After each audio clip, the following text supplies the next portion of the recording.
Road bikes can be broadly split into two categories, either normal traditional road bikes and now aero road bikes, which have become increasingly popular over the last few years. But we want to see if an aero road bike is actually worth it. Is it actually faster? When you ride your bike, it's typically estimated that 80% of the drag is from you and the remaining 20% of the drag is from the bike. So considering that, is it worth it to ride a more aerodynamic bike? Will it make you much faster considering it's only 20% of your total drag? We've decided to try and find out. To do this, we've come down to Herne Hill Velodrome in London. The aero bike we've got for this test is the rapid-looking Cervelo S5, as used by One Pro Cycling and MTM Quebecer. Often regarded as the most aero bike there is, and it features Dura HDI2 and deep section head jet wheels. For our traditional road bike, we've chosen a Canyon Ultimate CF SLX with Campagnolo Super Record and Mavic Sirium wheels. This is the same type of frame that Nairo Quintana rode to victory in the 2014 Giro d'Italia. To test which bike is faster, we've designed an experiment. Dr. Hutch is going to ride each bike round Herne Hill Velodrome for 10 minutes at a set wattage. And the idea is that the more aerodynamic bike will be faster and therefore travel a further distance within that same period at that same power intensity. Yeah, the idea is we're going to ride at 200 watts and then we're going to ride again at 300 watts on the basis that 200 watts is about what a lot of sportive riders might average for a ride. 300 watts, a little bit quicker, so that's maybe more like a road racer or maybe even someone who's starting into doing a few time trials. So we see if there's a benefit for a steadier all-day rider and if there's a benefit for someone who rides with just a bit more punch.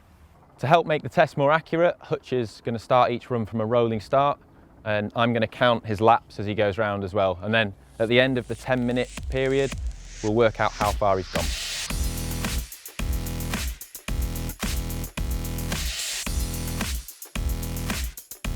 For consistency in this experiment, we've set both bikes up to have the same riding position so that one is not dramatically lower at the front end, which could alter the result.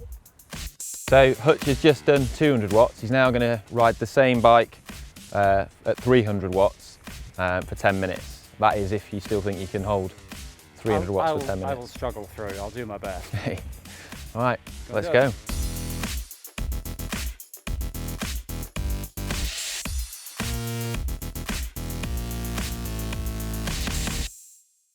We're using the same pair of Garmin Vector pedals to measure the power on both bikes to ensure consistency, and as you can see, my monkey here, Oliver, is currently transferring the pedals from one bike to another. He'll be using a special torque wrench to make sure the pedals are calibrated in exactly the same respect from one bike to the other. Did I say monkey? I meant mechanic.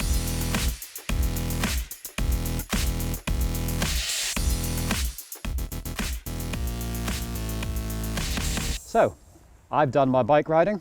Oliver's done some sums. What are the results? Well, as predicted, the Cervelo was the faster bike, but by how much is actually quite surprising.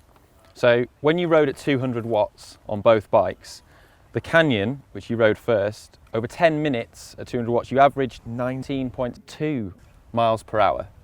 That sounds reasonable enough. For the same power on the Cervelo for 10 minutes, you averaged 20.2 miles per hour.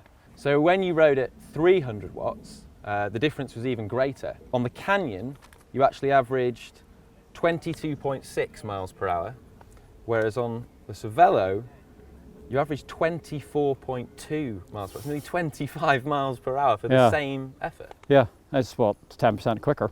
Yeah. Even when you were already going quite fast. So what do you think this tells us? I think it tells us that aerodynamics actually works. It's not a myth. Yeah. Which is kind of a relief. I suppose it is.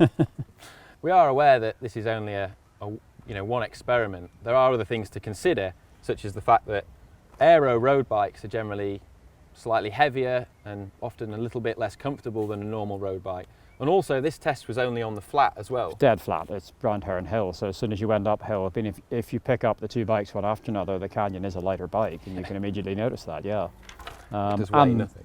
Dead smooth, perfectly smooth road. And again, even here you could feel that on the aero road bike it was stiffer. Yeah. and harsher, and the ride isn't as nice. Yeah.